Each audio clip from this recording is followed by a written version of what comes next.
하나님의 말씀을 보시도록 하겠습니다. 요한복음 2장 13절에서부터 17절의 말씀을 크게 다 같이 함께 읽도록 하겠습니다. 시작. 유대인의 유월절이 가까운지라 예수께서 예루살렘으로 올라가시더니 성전 안에서 소와 양과 비둘기 파는 사람들과 돈 바꾸는 사람들이 앉아 있는 것을 보시고 노끈으로 채찍을 만드사 양이나 소를 다 성전에서 내쫓으시고 돈 바꾸는 사람들의 돈을 쏟으시며 상을 엎으시고 비둘기 파는 사람들에게 이르시되 이것을 여기서 가져가라. 내 아버지의 집으로 장사하는 집을 만들지 말라 하시니 제자들이 성경 말씀에 주의 전을 사모하는 열심히 나를 삼키려 한 것을 기억하더라. 아멘. 기도하겠습니다. 아버지여, 하나님의 말씀은 정확하고 흠이 없사오니 말씀이 우리 안에서 인격이 되게 하시고 말씀이 우리 안에 신념이 되게 하사 하나님 말씀을 의지하는 삶이 우리를 온전히 이끌려가는 삶이 되도록 주의 성령으로 인도하여 주시기만 원합니다. 전하는 자나 듣는 자 모두가 함께 은혜의 시간이 되길 원하며 예수님의 이름으로 기도하옵나이다. 다음 주는 부활주일. 그렇다면 이번 주는 무슨 주일? 우리가 하도 고난, 추수 이런 거에 크게 의미를 안 두니까 까먹고 살지는 않으십니까? 까먹고 살면 안 되는데. 근데 우리가 그 고난 주간에 보면 많은 사람들이 이제 경건적 행위를 하려고 해요. 금식도 하는 사람들도 있고. 중요한 게 뭐냐면 그 고난의 의미를 자기 감정적으로 대체하는 사람들이 되게 많아요. 감정으로 동참을 하려고 하는 사람들도 있고. 그래서 또 경건으로 자기 나름대로 그걸 또 이제 참여하려고 하는 사람들도 있고. 그렇다면 여러분들은 고난을 무엇으로 참여합니까? 글쎄요. 여러 가지가 있을 수 있겠죠.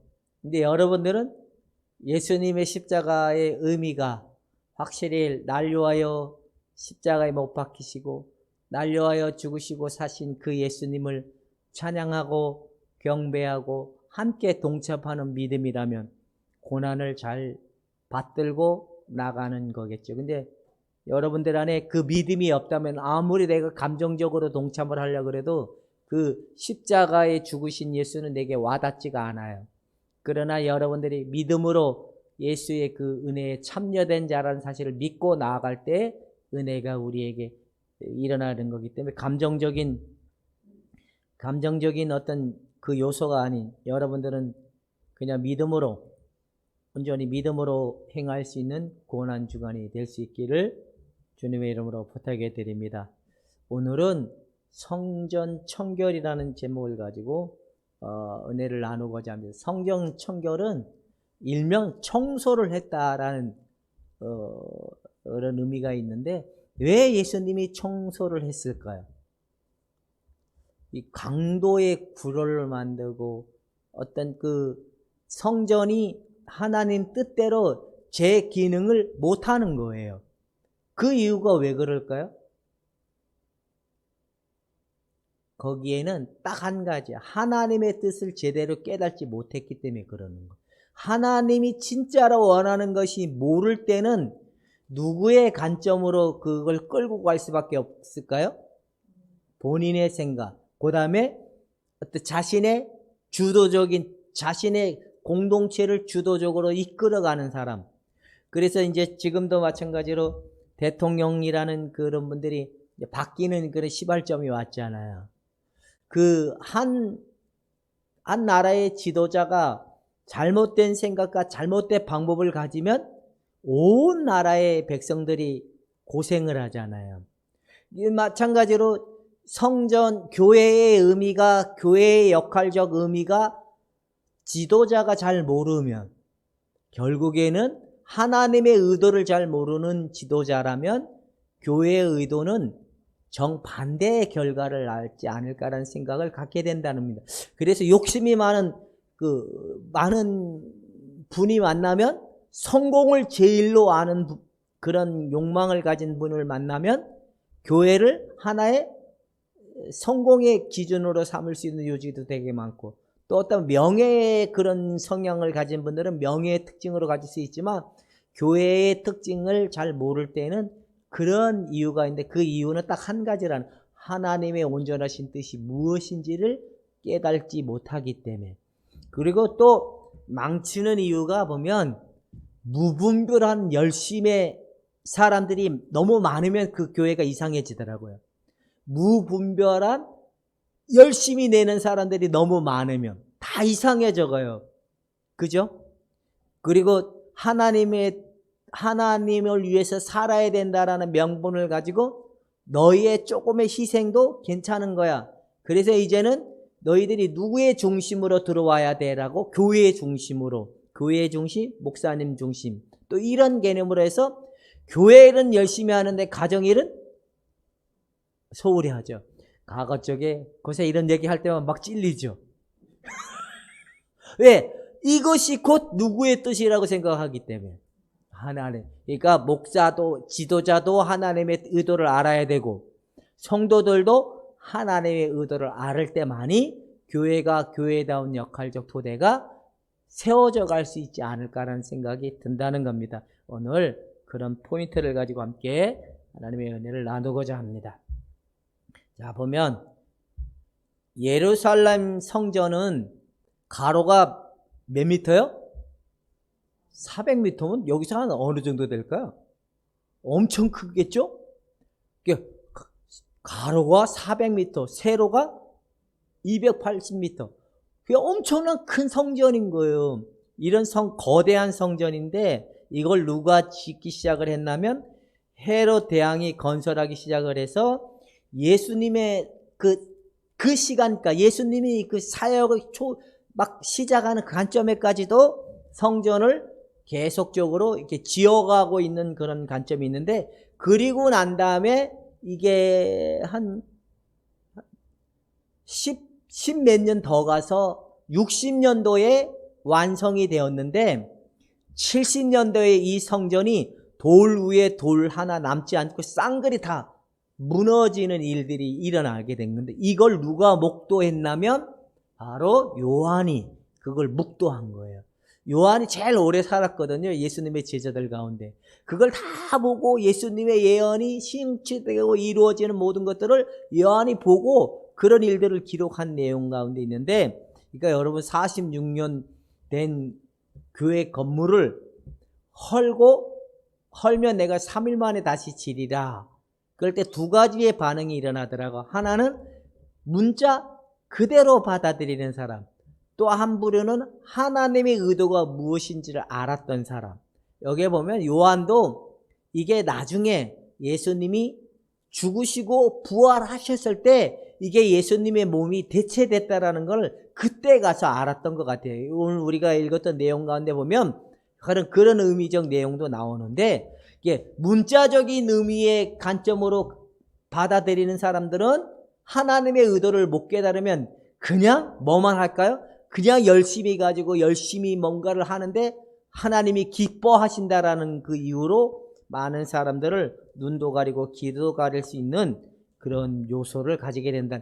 근데 이 예루살렘 성전은 유대인들한테는 굉장히 중요한 성전이었던 거예요. 왜? 이들은 항상 유대교가 형성되기 전에 아브라함의 후손들이 애굽에 나가서 탈출한 이후부터 이들은 철두철미하게 누구의 중심으로 움직여졌냐면 성전 중심으로, 성전이 가운데 지고 그 지파가 그를 둘러싸는 관점으로 이렇게 모든 시스템이 그렇게 돼 왔거든요. 역사적 흐름 속에서도 유대인들한테는 성전을 뗄래야 뗄 수도 없어요. 여러분, 저기 아랍에 가서 알라를 욕하면 맞아 죽으면 괜찮아요. 총 맞아 죽든지 갈기갈기. 큰일 나요. 이거 무슨 모독이라 그러죠? 신성? 모독죄에 걸려가지고. 근데 이 유대인들한테는 성전을 조롱하거나 성전을 하잖아요. 그것도 똑같이 취급을 하는 거예요. 그러니까 보면 이런 걸 가지고 있던 예루살렘의 성전은 유대인들의 국가적 및 종교적인 정체성을 나타내는 상징이라는 거예요. 상징이라는. 그래서 이런 종교적이고 국가적인 정체성의 상징이 곧 뭐냐? 교회 성전이라는 거. 이런 의미가 그 속에 내포되어 있다라는 겁니다. 그러니까 어떤 의미인지는 이제 조금 보이죠? 자, 그렇다면 이제 보면 이게 우리가 이 배경을 좀 더 알아요. 왜 거기에 돈 바꿔주는 사람들이 왜 필요한지, 거기에 소와 양을 이렇게 바꿔주는 사람들이 왜 필요로 한지를 우리가 알면 예수님이 왜 그렇게 갈아엎었고 뒤집어엎고 채찍으로 야단을 치시고 막 혼을 내셨을까라는 의미가 좀 더 와닿게 하기 위해서는 우리가 유대 성전의 배경적, 유대 그 시대적 배경의 의미를 좀 더 보면 확실하게 와닿을 거라고 보여서 제가 성전과 유대 배경의 의미를 먼저 살펴보고 넘어가도록 하겠습니다. 첫 번째, 성전의 그 내부는 세 부분으로 됐다는 거예요.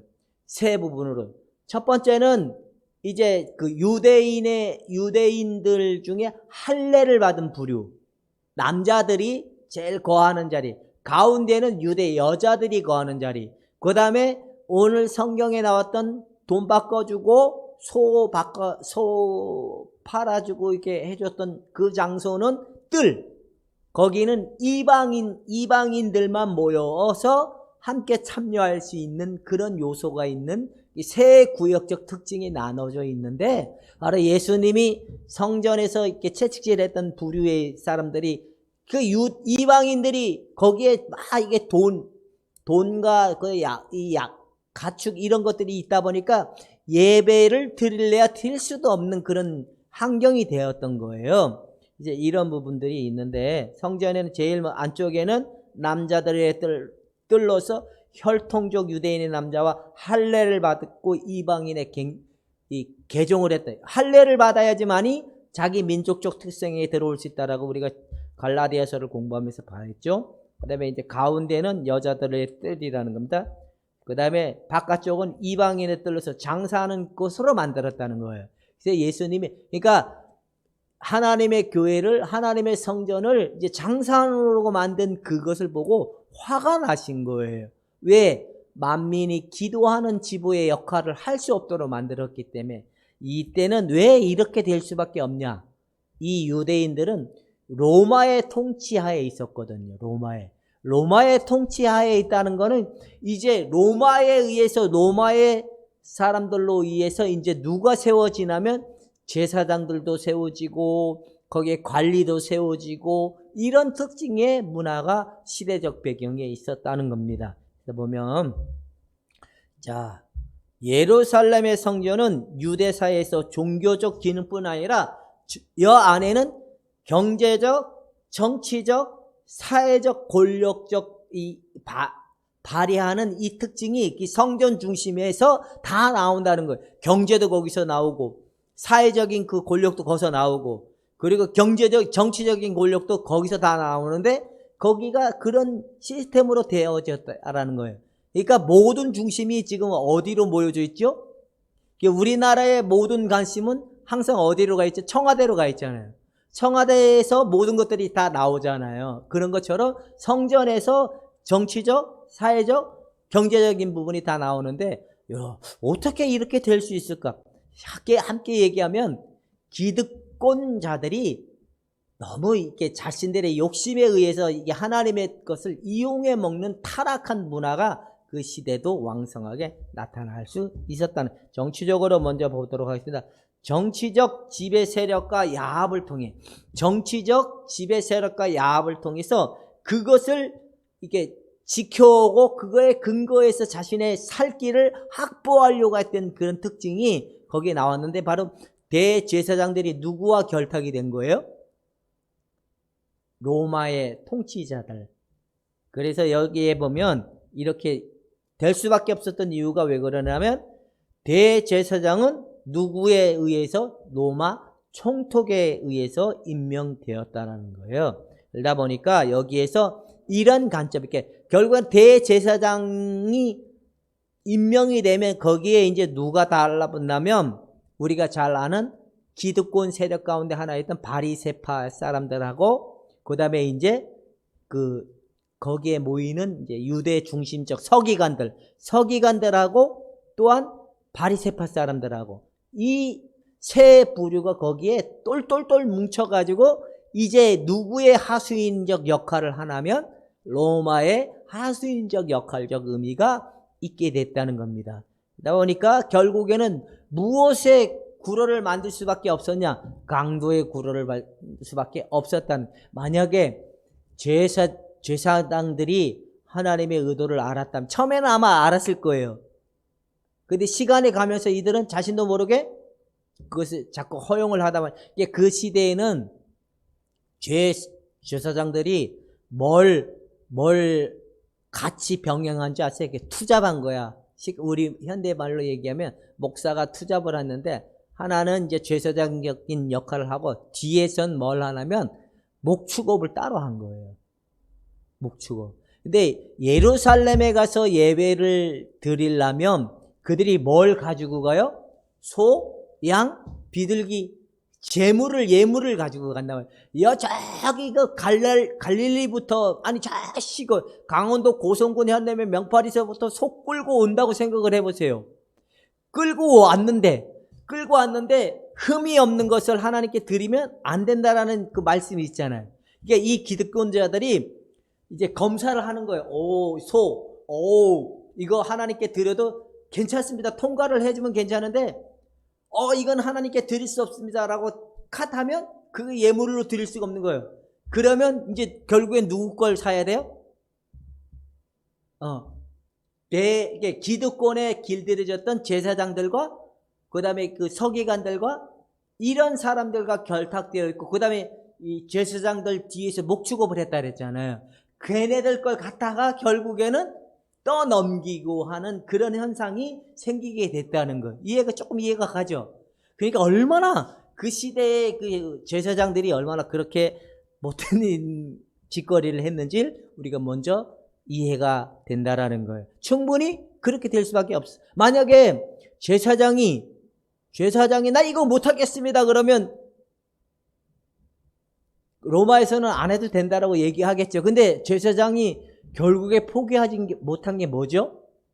권력이라는 힘을 가진 그 뒤에 붙은 권력의 힘이 결국에는 경제적인 부분이었다라는 거죠. 권력과 경제적인 부분의 힘에 의해서 결국엔 이들이 갈 수밖에 없다라는 겁니다. 그 다음에 보면 이제 경제적인 부분이 있는데 성전의 모든 돈이 집중되는 은행적인 역할을 했다는 거예요. 왜 그러냐면 여기에는 11조와 성전세를 바쳐야 되거든요. 로마에서 돈을 걷어내려고 하니까 이 유대인들이 예루살렘 중심으로 모인다는 그런 것들을 허용을 해주고 단 거기에 뭘 열어줬냐면 너희가 모이는 건 괜찮다. 단 성전세를 내라. 성전세를 내려면 여러분 어떻게 내는지 아세요? 제가 만약에 여기서 일본으로 간다면 뭘 바꿔야 되지? 은행에 가서 돈을 바꿔야 돼. 일본 돈으로 바꾸든 달러로 바꾸든 그래 바꿔야지만이 거기 가서 통용할 수 있잖아요. 그러니까 그 자기가 살고 있는 지역의 돈을 새로 내려면 바꿔야지만이 되는 거예요. 바꿔서 이제 드릴 때만이 그 돈만 받아주니까 결국에 달러만 내야 달러만 받듯이 이런 개념의 문화적 특징이 있다 보니까 동전 바꿔주는 사람들이 수두룩하게 많이 있는 게 보여지고 있다. 돈은 바꿔주지만 결국에는 돈 바꿔주면서 프리미엄을 받아가지고 하잖아요. 그러니까 여러분 나는 은행에 가서 돈 바꿔볼 일은 없었지만 우리나라 돈을 가지고 달러로 바꾸면 그게 달러의 가치가 올라가면 이게 떨어질 수도 있고 올라갈 수도 있고 그런 개념이 있지. 거기에 이자나 이런 것들의 어떤 비율을 은행은 나름대로 먹잖아요. 그와 똑같은 거예요. 그런 개념이 있었는데 바로 11조와 성전의 세가 거기에 바쳐지는 그런 일들이 있었기 때문에 돈 바꿔주는 사람이 꼭 필요했다는 사실을 우리가 먼저 기억해 봐야 될 필요가 있다라는 거예요. 그러니까 자, 이미지적인 것으로 생각해 보면 그 성전 앞에 소, 양, 염소 이런 사람들이 왜 많이 수두룩하게 터지고 터 잡고 앉아 있는지, 돈 바꿔주는 상전이 왜 많은지 이제 이해가 되죠. 저도 우리 아들 군대 갈 때 이제 군대 그 육사단 앞에 훈련소 가니까 거기에 많은 장사꾼들이 모였는데, 먼 장사꾼들이 모여졌나면 하나도 그거 가져가봤자 어차피 하면 얼마 안 있다 다 돌아오는데, 그거 아들을 생각하는 마음이 너무 크다 보니까 고생할까봐 막 깔창도 하나 까지고, 그다음에 뭐 랜턴도 하나 사줘야 되고, 막 거기에 뭐 훈련 받을 때 고생 좀 들어라고, 막 부모의 마음이 그랬듯이 하나님께 드린다고 하는 마음이 드는 사람들은 하나님이 받으시는데 그런 마음들이 다 그 속에 깔려져 있었던 거예요. 이제 경제적인 부분이 그런 의미가 있게 됐다라는 겁니다. 자, 이제 보면 이제 여기에 제2종인 재물을 아까 서론에 얘기했지만 또 구체적으로 한번 봅시다. 자, 시작. 기득권자 시작.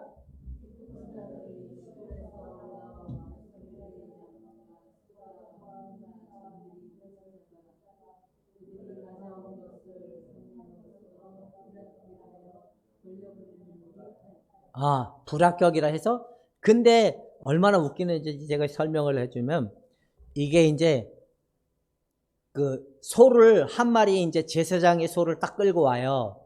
이게 여기에 이제 제사를 드리러 온 사람들이 있잖아요. 줄 딱 서면 이 사람이, 이게 이제 당신이 여기 소에다가 안수를 하면 당신의 죄가 이쪽으로 갑니다. 그리고 제사장하고 이제 여기 있던 사람들하고 같이 기도를 해주고, 그걸 같이 끌고 나가게 해요. 나가게, 이제 소를 한 마리 가지고 끌고 나가게 하면 그 바깥에 가면 제사장이 이걸 다시 끌고 오는 거야. 다시 끌고 와가지고 또 누구 앞에 세워놓으면 거기에 제사를 드리러 온 사람, 이건 당신의 죄가 또 이 소에게로 갑니다 하고 또 같이 기도해주고, 그리고 또 이걸 로테이션 식으로 소 한 마리 가지고 울러 먹을 대로 울러 먹고 하는 그런 거예요. 어떤 개념인지 이해가 가죠. 손 한 마리 들어가는데 이 사람들이 솥값을 다 내야 되잖아요. 거기서 뭘 했으니까? 불합격을 해줬으니까. 이런 일들이 만연했던 게 그 시대의 배경이라는 거예요. 얼마나 타락했는지 여러분 이해가 되시죠? 예수님이 화날 만한 것 같죠? 이런 것들이 있다라는 거예요.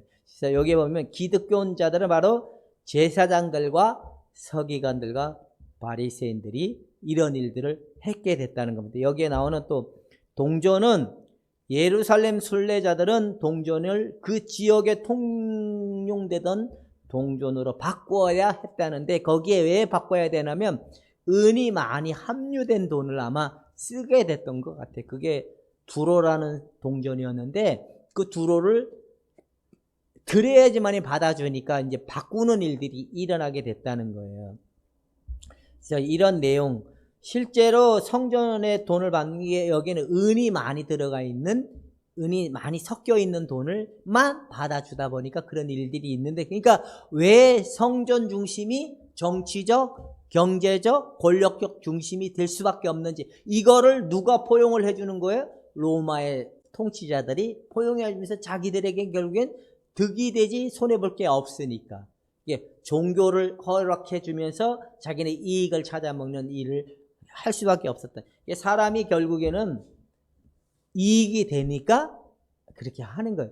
그러니까 교회 안에도 보면 이제 그런 일들이 많아요. 저도 가만히 이걸 가지고 생각을 해봤는데, 교회를 건축을 하면 요즘에는 기본적으로, 옛날에는 그런 게 없었는데 교회를 크게 건축을 하면 그 안에 제일 먼저 뭐가 들어오는지 아세요? 여러분, 교회 크게 건축을 안 해봐서 잘 모르죠. 그 교회 건축을 하면 거기에 이제 문화 공간이 들어와요. 문화 공간이 들어오는데 거기에 이제 카페 같은 걸 이렇게 해요. 교회가 운영하는 경우도 있고, 교회에서 누구에게 유임을 해서 운영하게 하지만, 그것도 처음에는 좋은 의도 같지만 거기에 자신들이 이익이 남으면 그냥 이게 괜찮은데, 이 이익이 남는 걸 보고 누군가가 배아파하면 이제 그게 문제거리가 될 수 있는 거예요. 이 교회 안에도 뭐 어떤 사업을 하고 어떤 뭐 그런 사업을 하는 분들이 되게 많아요. 또 교회 사업 이런 것들도 위험한 요소일 수도 있겠다라는 생각을 갖게 됐습니다. 왜? 처음에는 순수한 마음으로 시작하지만 나중에 가서는 이게 변질될 수도 있겠다라는 생각을 제가 해봤습니다. 교회는 오직 하나님의 말씀을 배우고 하나님의 말씀을 듣는 이런 일을 해야 되는데 그냥 매 교회 와서 예배를 드리고 그냥 참여하는 의미적인 예배만 된다면 그 교회의 역할이 제대로 될 수 없게 된다라는 겁니다. 자, 그다음에는 이제 성전은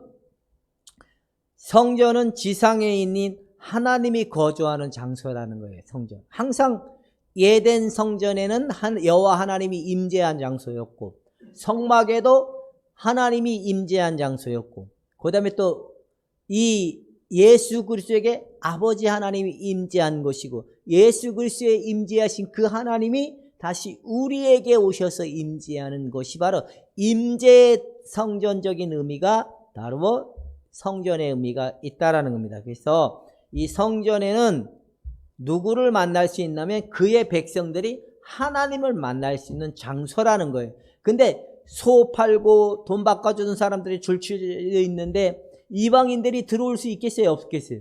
없죠. 이방인들이 들어와서 예배 드리려고 하면 누가 막을까요?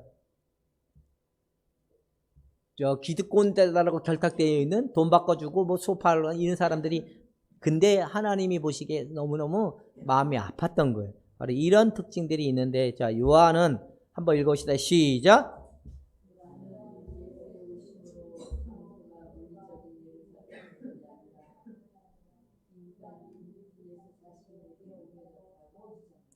이거를 얘기하고 싶은 거예요. 물리적인 장소에 하나님의 임재가 있는 그것이 아니라 바로 인간이신 예수에게로 옮겨졌다라는 이 부분을 말하고 싶어서 여기에 요한은 제사장들의 부조리 그리고 이 바리새 서기관들의 부조리나 잘못된 이런 것들을 기록하지 않은 이유는 바로 요한이 얘기하고 싶었던 것은 이거인 거예요. 인간이신 예수님에게 하나님의 그 성전이 옮겨졌다라는 것을 부각시키고 얘기해 주셔서 이런 얘기를 하는데 그 앞에 부분들은 제가 이제 자료를 좀 찾다가 보니까 그 시대적인 배경이 이런 배경을 가지고 있다라는 것을 보여주고 싶어서 예수님이 소 파는 사람 외에 돈 바꿔준 사람을 채찍을 만들어서 그렇게 했을 밖에 없는가라는 것을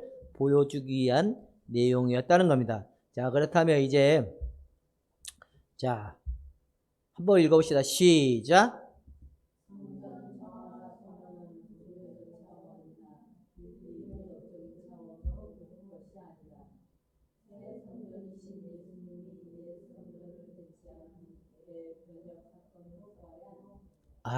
이거라는 거예요. 옛 성전을 허물어지고 그리고 이제 그래서 이 성전이 허물어지긴 했는데 AD 70년에 예수님이 얘기해 이 성전은 돌 위에 돌 하나도 안 남는다고. 근데 그 성전에 남은 부분이 지금 있어요. 이지선 이스라엘 한번 가보셨어요? 그 이스라엘 보면 뉴스에 보면 꼭 그 우리나라 성벽과 같은 벽에 가서 막 울고 하는 그 있죠.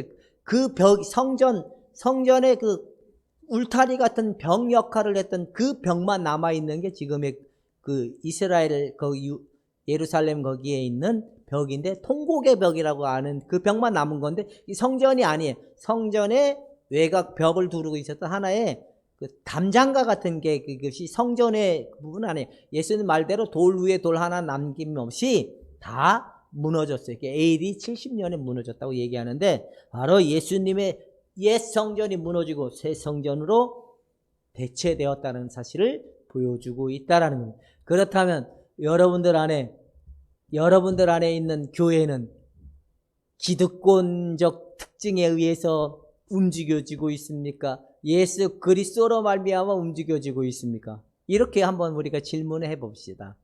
나의 기득권화되어 있는 나에 의한 나의 부분으로 내가 성전이 되어 있는지, 예수 그리스도의 인격과 말씀으로 되어져 가고 있는 성전인지. 여러분들은 나는 1번인 것 같다, 나는 2번인 것 같다, 마음의 정함만 가지시면 됩니다. 우리는 이제 예수님의 성전으로 대체됐는데, 그래서 우리가 각 개개인들이 하나님의 성전이 되었다는 거예요.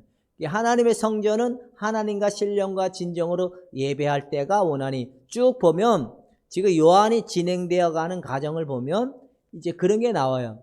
이제 니고데모가 나오고 거듭나야지만 하나님 나라를 볼 수 있다가 나오고, 그리고 이제 4장에 가면 또 뭐가 나오냐? 이제 우물가의 여인의 또 신령과 진정으로 예배할 때가 온다. 이게 우리가 하나님 앞에 예배하는 데는 예수 그리스도의 말씀만 이렇게 되었다라는 것들을 얘기하고 있는 것을 보고 있다라는 겁니다. 그렇다면 이제 대변역 사건이라는 의미 속에 우리가 이걸 딱 한마디로 얘기하면 이거라는 거예요. 자, 새 성전이 옛 성전을 정화한다. 새 성전이 옛 성전을 정화한다. 있어요. 여러분, 새 생명이 우리의 옛 사람도 정화를 하죠. 바로 우리도 정화가 돼야 될 때는 세 가지를 내려놓으면 될 것 같아요. 그게 뭐죠? 경제적인 부분, 그 다음에 또 뭐가 있을까요? 사회적인 부분, 또 뭐가 있을까요? 우리가 좋아하는 재물적인 부분, 이런 게 이제 옛사람 안에는 우리가 이제 얘기하잖아요. 세상적인 거에 대한 나, 또 나라고 생각하는 나, 또 뭐가 있죠? 그 이제 세상적이고 정욕적이고 마귀적이었던 그 관점의 이 나가 비워지고 정화가 되어서 예수 그리스도로 회복되어져 가는 은혜가 여러분들에게 나타날 수 있는 은혜를 사모하는 여러분이 되기를 주님의 이름으로 축원해 드립니다. 그렇다면 우리는 이제 바뀔 것이다. 이미 바뀌었다. 바뀌었지만 바뀌어져 가고 있다. 예수 그리스도로 말미암아 새 성전으로 바뀌었지만 아직 우리의 남아있는 옛 성전적 습관과 패턴을 바뀌어져 가고 있다는 사실 속에서 믿음의 그 온전하신 예수 안에서 참 진리의 맛을 보고 자유하는 여러분이 되기를 주님의 이름으로 축원해 드립니다. 기도하겠습니다. 감사하시고 영화로우신 아버지 하나님, 오늘 우리에게 오셔서 진리가 되어주시고 생명이 되어주셔서 옛것으로 새것을 바꿔주신 하나님, 그 진리가 맛보아 누려가는 자들이 되게 하여 주옵기만 원하며 예수님의 이름으로 기도하옵나이다.